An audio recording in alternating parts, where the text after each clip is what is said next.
Sensory मतलब हम अपने सेंसेशंस को यूज करके किसी चीज को समझने की कोशिश कर रहे हैं. Which task best demonstrates conservation of number की कंजर्वेशन को हम किस चीज के अंदर best. Hello everyone, welcome back to Power Within Psychology. My name is Arshia and I am a team member of Power Within. कैसे हैं आप सब and how is your CUET PG preparation going on? Please let me know in the comments.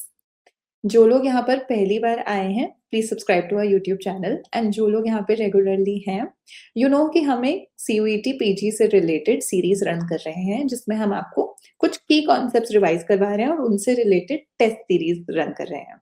So we are going to give some mock test and if you are liking these test आप हमारी website पे जाकर इनके full versions भी दे सकते हैं. So those are free of cost and I would also tell you in the end how to go about those test. So the people जो पहली बार कोई पेपर अटेम्प्ट करने वाले हैं सीयूईटी से रिलेटेड, जिन्होंने यूजी नहीं दिया है, it becomes a little, let's say, anxious or maybe a little stressing for you to be giving this test for the first time. But don't worry, we have got you. हम mock test भी करवा रहे हैं and we are also giving you preparation tips. So stay connected to us, stay connected with our YouTube channel, and if you are liking our courses, you can check it out on our website. Now what we are going to do is, आज के लिए we will focus on John Piaget's theory. पहले मैं आपको थोड़ा सा theory का brief दे देती हूँ, रिवाइज करवा देती हूँ, and then we'll go forward with the test. So John पियाजे की थ्योरी थी कॉग्निटिव डेवलपमेंट की. इन्होंने डिटेल में बात करी है हमारी कॉग्निटिव डेवलपमेंट की. कॉग्निटिव डेवलपमेंट इज जो हमारी हायर ऑर्डर थिंकिंग है उसके रिलेटेड कॉन्सेप्ट्स, थिंकिंग के चीजें और प्रोसेसिंग के बारे में, मेमोरी के बारे में, उन्होंने कॉग्निटिव वाले कॉन्सेप्ट्स के बारे में बात करी थी. So the main concept that he introduced us to was schemas. Schemas होते हैं किसी भी इंफॉर्मेशन को जब हम मेंटली कैटेगराइज करते हैं, वो जो कैटेगरीज हम डेवलप करते हैं वर्ल्ड से रिलेटेड, वो होते हैं schemas. Let's take an example of animals. Animals is a schema. मतलब जितने भी डिफरेंट टाइप के एनिमल्स हैं, हमने उनके लिए कुछ कुछ कैटेगरीज बना रखी हैं. मेन कैटेगरी हमारी है एनिमल. तो एक हमारा स्कीमा हो गया एनिमल. दूसरा हमारा स्कीमा हो सकता है एक्वेटिक एनिमल. तीसरा हो सकता है टेरेस्ट्रियल एनिमल्स. तो हम सब कैटेगराइज भी कर सकते हैं चीजों को. These are known as schemas. अब हमें कोई न्यू इंफॉर्मेशन मिलती है तो हम उसको कैसे हमारे स्कीमास के अंदर अडेप्ट करते हैं, दैट इज व्हाट पियाजे talked about. First is assimilation. Assimilation मतलब हम उस स्कीमा को, या सॉरी, उस न्यू इंफॉर्मेशन को लेते हैं और उसको हमारे एग्जिस्टिंग स्कीमा के अंदर फिट करने की कोशिश करते हैं. Suppose you come across a creature जो अपने 2 लेग्स के ऊपर चल रहा है. Let's say a penguin. You have never seen a penguin before, you are still a child. आपके माइंड में एनिमल्स का जो स्कीमा है उसमें आपने क्या बोला है कि जो भी अपने 4 पे चलते हैं, 2 लेग्स, 2 पैरों पे, 2 हाथों पे, जो भी ऐसे करके चलते हैं, they are animals. Now you see a penguin. Now you feel कि अरे यार, ये तो अपने 2 ही पैरों पे चल रहा है, हाथों को तो यूज नहीं कर रहा है. Now what you will do is you will try to fit new information into it. आप क्या कहोगे कि नहीं, बट ये ह्यूमन जैसा नहीं दिखता है तो animal. So you just put it in that category, you try to fit it in. अब अपनी कैटेगरी को नहीं चेंज कर रहे हो, you are just trying to fit it in using some logic. उसी के अंदर जैसे तैसे करके डाल रहे हो, या तो सब कैटेगरी बना रहे हो या डाल रहे हो. You are doing that. Suppose you are not able to fit it, specially in case of a penguin वाली एग्जाम्पल, इसमें आप नहीं कर पाओगे फिट इन, जितना भी आप लॉजिकल रीजनिंग लगाओगे. तो what you will do is you will try to accommodate that new information. How does accommodation happen? मेरा स्कीमा ये था कि जो भी एनिमल्स अपने फोर्स पे वॉक करते हैं, they are animals. Now what I will do is मैं उसको ट्वीक कर दूंगी कि okay fine, I can also accept animals walking on 2 legs, but they should not resemble humans. ठीक है? सो इन दैट केस वो हो जाएगा अकोमोडेशन. मैंने कैटेगरी को थोड़ा सा ट्विस्ट करा ताकि मैं डाल सकूं. The main thing is assimilation में हम कैटेगरी को मॉडिफाई नहीं कर रहे हैं, we are just trying to fit in information. Accommodation में we are modifying the category. This is something that you need to remember. दूसरी चीज जो पियाजे ने की थी, उन्होंने स्टेजेस ऑफ डेवलपमेंट दिए थे. स्टेजेस ऑफ डेवलपमेंट मेन उनके 4 थे. इसके बहुत डिटेल में स्टेजेस हैं हर इनके स्टेज के, मतलब फीचर्स हैं हर स्टेज के। But here we are only going to cover the main features जो हमने बार-बार पढ़े होते हैं due to time constraints. So sensory motor stage में ये लास्ट करता है 0 से 2 इयर्स। इसमें 2 मेन चीजें हैं। One, we are exploring through our senses, तभी इसका नाम है सेंसरी मोटर। मोटर मतलब movement in simple psychological terms. Sensory मतलब हम अपने सेंसेशंस को यूज करके किसी चीज को समझने की कोशिश कर रहे हैं। सो अ चाइल्ड जो बहुत ज्यादा ऐसे चीजों को ग्रैब करता है, टच करता है, फील करता है, माउथ में डालता है, टेस्ट करता है, that is sensory motor stage. इस स्टेज का एक और बहुत इंपॉर्टेंट फीचर है, that is object permanence. So child was very young, जब आप उसके सामने एक आइटम रखते हो, वो उस आइटम से इंगेज करता है because he feels this item is there. But when you remove that item, वो एकदम भूल जाता है, उसको ऐसा लगता है कि ये आइटम कभी थी ही नहीं। Over the period of this stage, जब ये स्टेज खत्म होता है, the difference that comes is of object permanence. बच्चे को ये पता चल जाता है कि even if the item is being removed, it doesn't mean कि वो एग्जिस्ट नहीं करती है, वो है, बस मेरे सामने नहीं है। So this happens at the end of the stage. दूसरा स्टेज है pre operational. Now how to remember इनके sequence. Sensory motor is the first stage जिसमें हम अपने सेंसेशंस यूज कर रहे हैं। इस तीनों स्टेज में आता है operational word, operational is there. The difference is this is pre, pre मतलब पहले, so this is going to be the first one. Concrete और फॉर्मल के बीच में आप ऐसे याद कर सकते हो कि फॉर्मल मतलब जो फाइनल फॉर्मलाइज स्टेज होता है, फॉर्मल। अब बीच वाला है कॉन्क्रीट, जब अभी डेवलप हो रही है चीज। Pre operational stage is 2 to 7 years। इसके अंदर कुछ की फीचर्स ऐसे हैं। सबसे पहले तो आता है लैंग्वेज एक्सप्लोजन। इस एज ग्रुप में आप लैंग्वेज सीखने लग जाते हो, तो there is a lot of language explosion. आप बहुत बोलते हो, बहुत लैंग्वेज वाले टर्म्स निकालते हो। You try to share your feelings in terms of language a lot, even if उसका कोई ग्रामेटिकली सेंस नहीं बन रहा है। Then there is symbolic play, जैसे घर घर खेलना, डॉक्टर डॉक्टर खेलना। There is something associated in your mind with what you are playing. फिर आता है ईगोसेंट्रिसिज्म। ईगोसेंट्रिसिज्म एक की फीचर है इस स्टेज का। ईगोसेंट्रिसिज्म का मतलब होता है that you are not able to understand सामने वाले का पॉइंट ऑफ व्यू। आपको दूसरे का जो आइडिया है, जो पॉइंट ऑफ व्यू है, वो समझ ही नहीं आ रहा है। Not that you don't want to listen, but इस स्टेज में बच्चों के अंदर बहुत मैं होता है। मुझे ये पसंद है, मैं ये करती हूँ, मैं वो करता हूँ। They are not able to understand what the other person is trying to say. फिर आता है concrete operational stage which is 7 to 11 years।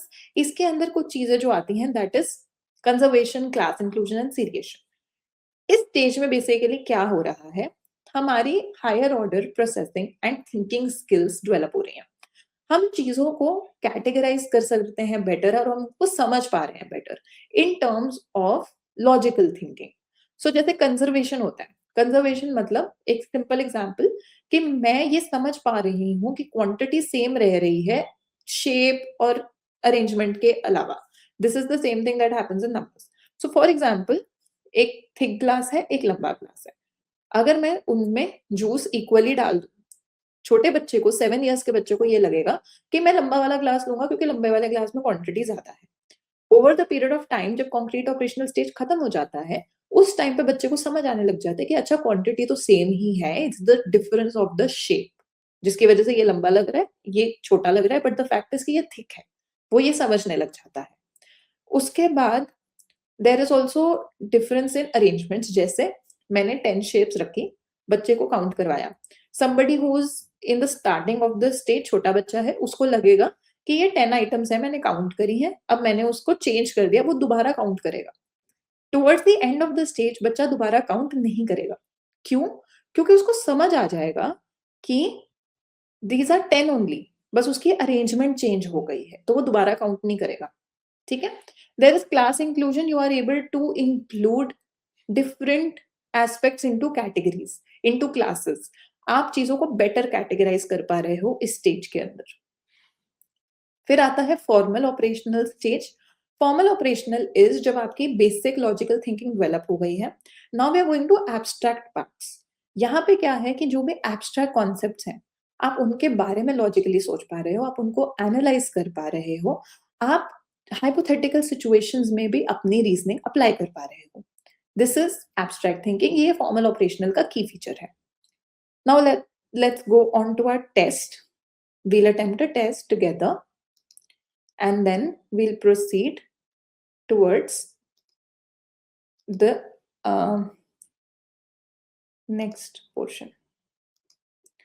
I'll just restart this test. Okay, let's go ahead.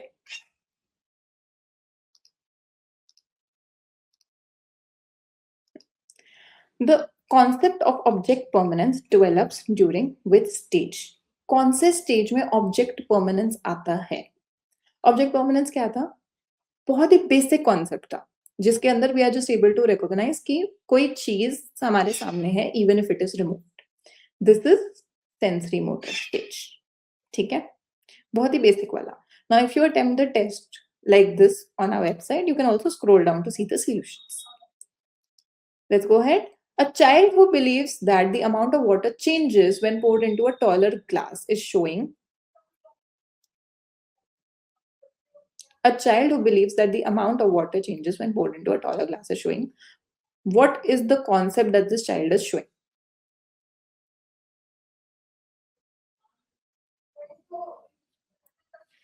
Taller glass के अंदर अगर वो दिखा रहा है कुछ चेंज, तो this is basically the concept of conservation. अगर मैं इसका ऑपोजिट ले लेती हूं, then in that case the answer would be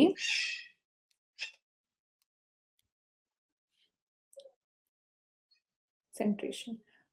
अगर बच्चे को लग रहा है कि वाटर चेंज हो रहा है with the change of shape, that is known as conservation. I think this answer is marked wrong. अगर मैं इसको क्वेश्चन को उल्टा कर देती हूँ, a child who believes that the amount of water remains the same when poured into a taller glass, that would be known as centration. अगर आपको ऐसा लग रहा है कि लंबे ग्लास में ज्यादा पानी है, थिक ग्लास में कम पानी है, only because of the shape, this is known as conservation. If I take it as opposite, that the amount remains the same, that is known as centration. ठीक है? I'm so sorry for the confusion that it is marked wrong. Hypothetico-deductive reasoning is characteristic of. Hypothetico-deductive reasoning का क्या मतलब होता है कि हम hypothetical situations को डिडक्ट करके डिड्यूस करके उनमें से कुछ लॉजिकल चीज निकाल पा रहे हैं. जैसा कि ये लग रहा है नाम से, this is a very like let's say a higher order thinking process. तो इसको आपको क्या लगता है कौन से स्टेज पे आ रहा है? ऑब्वियसली ये फॉर्मल स्टेज पे आएगा. When we have developed abstract thinking, it will come in our final stage. Okay. Egocentrism in Piaget's theory referred to egocentricism, अपने टर्म्स में सोचना, दूसरों का पर्सपेक्टिव ना समझ पाना. So inability to take others' perspective. It is not selfish, immature भी नहीं है, but you're just not able to understand others' perspective अभी, क्योंकि आप अभी छोटे हो. Children in the concrete operational stage can perform mental operations. They can think logically about abstract concepts. Concrete operational है, अभी फाइनल स्टेज नहीं है, ये बीच अभी थर्ड वाला है. They can perform mental operations. Yes, conservation कर पा रहे हैं, seriation, class inclusion, ये सब कर पा रहे हैं. Can they think logically about abstract concepts? नहीं, वो final stage में आता है. So assertion is right, reason is wrong. Okay. Which task best demonstrates conservation of number? Number की कंजर्वेशन को हम किस चीज के अंदर बेस्ट डेमोन्स्ट्रेट कर पाते हैं? मैंने आपको काउंटिंग वाला एग्जांपल दिया था, 1 2 3 4 5 6 7 9 10. अब मैंने उनको रीअरेंज कर दिया, तो नंबर तो सेम रह रहा है ना, सिर्फ अरेंजमेंट चेंज हो रही है. So counting rearranged objects is the right, let's say demonstration for this particular aspect. Assimilation involves, from the key term we had remembered कि this is a category, this is a new information, we are assimilating it. key term क्या था? Assimilation में हम modify नहीं करते हैं category को, category ऐसी रहती है, we are just assimilating new information. Accommodation was जिसके अंदर हम कैटेगरी को ट्विक कर रहे हैं थोड़ा सा अपनी चीज को उसके साथ फिट करने के लिए. So we are not modifying in assimilation, we are not creating, we are not eliminating. Creating और एलिमिनेटिंग तो हमने किया ही नहीं है कवर. मॉडिफाइंग होता है अकोमोडेशन में. सो बचता क्या है? न्यू इन्फॉर्मेशन को एग्जिस्टिंग स्कीमास में फिट करना। ओके, अकोमोडेशन कब होती है? जब हमारे एग्जिस्टिंग स्कीमास को हम मॉडिफाई करते हैं या फिर थोड़ा सा चेंज करते हैं। We just covered that. Class inclusion ability develops in which stage? Class inclusion is जो हमारा बेसिक लॉजिकल थिंकिंग वाला पोर्शन है, वो कब आता है? सेंसरी मोटर तो सबसे पहला है, उसमें भी नहीं होगा। फॉर्मल हमने कैसे याद किया था? Pre concrete formal. प्री मतलब पहले, फॉर्मल मतलब फॉर्मलाइज्ड। बीच का कौन सा है? कॉन्क्रीट। कॉन्क्रीट में हमारी बेसिक लॉजिकल थिंकिंग आएगी, जिसमें क्लास इंक्लूजन भी आएगा। Piaget's theory is best described as, पियाजे की जो थ्योरी है ना, वो डेवलपमेंट की बात कर रही है इन व्हाट टर्म्स कि हम एक स्टेज से दूसरे स्टेज में अपनी कॉग्निटिव डेवलपमेंट को कंस्ट्रक्ट करते जा रहे हैं। So the theory is constructivistic. अगर नहीं समझ आ रहा है तो भी आप देखो, बिहेवियरिस्ट तो है नहीं, रीइंफोर्समेंट लर्निंग के बारे में तो बात नहीं की, साइकोडायनामिक भी नहीं है, we are not talked about unconscious conflicts and childhood trauma, humanistic भी नहीं है because we are just not talking about positive psychology, हम बात कर रहे हैं कॉग्निटिव डेवलपमेंट की। So constructivistic. Which concept explains movement from one stage to another? हम जब एक स्टेज से दूसरे स्टेज में जा रहे हैं तो वो कौन सा कॉन्सेप्ट है जो उसको एक्सप्लेन करता है? कंडीशनिंग नहीं है। कंडीशनिंग, रीइंफोर्समेंट, मॉडलिंग, ये एक्चुअली तीनों टर्म्स ही बिहेवियरल साइकोलॉजी से रिलेटेड है। जब हम एक स्टेज से दूसरे स्टेज में जा रहे हैं, इनिशियली थोड़ा सा डिसइक्विलिब्रियम आता है because you are not able to adjust very well, लेकिन धीरे धीरे वो ठीक हो जाता है। तो अगर एक स्टेज से दूसरे स्टेज में जा रहे हैं और बाकी ऑप्शंस मैच नहीं कर रहे हैं, disequilibrium could be a right answer, क्योंकि न्यू स्कीमास जो आपके अंदर आ रहे हैं वो एग्जिस्टिंग में फिट नहीं हो पा रहे हैं, तो हमें थोड़ा मॉडिफाई करना पड़ रहा है। तो initially there is disequilibrium. Okay, according to John पियाजे, intelligence develops primarily through what? Conditioning, उसने लर्निंग की बात नहीं करी है, so not the right answer. Social limitation, ये बैंड्यूरा ने ज्यादा बोला है बिहेवियरल साइकोलॉजी में। जेनेटिक इनहेरिटेंस अलोन नहीं, बिकॉज उसकी जितनी भी थ्योरी है पियाजे की, उसके अंदर बच्चों ने इन्वायरमेंट के साथ इंटरेक्ट किया है, ऑब्जेक्ट्स देखे हैं, अरेंजमेंट्स देखी है, नंबर देखा है। So the answer is interaction with the environment. This is the end of the quiz. Once you submitted, आपका सबमिट हो जाएगा, जिसके अंदर आपको आपका score and you can see the right answers as well. I will just show you how to attempt a test in our website. Now this is the website, this is known as powerwithinpsychology.com. आप more services में जाएंगे and then you'll just scroll a little down, you will find free quizzes. जब आप उससे थोड़ा सा नीचे जाएंगे, you can see we have uploaded some tests that you can attempt free of cost. You just have to enter your number and it is not at all paid. So I believe कि you should attempt all of these tests. जैसे जैसे आप अपने units cover कर रहे हैं, अपना syllabus cover कर रहे हैं, वैसे ही टेस्ट देना साथ साथ स्टार्ट कर दें। And if you feel that you need more guidance and you need to cover up your syllabus for CVT PG, you can join us, check out our website for that, or you can also contact us. Thank you so much for attending this video, and I'll see you soon for more videos on CVT PG Psychology.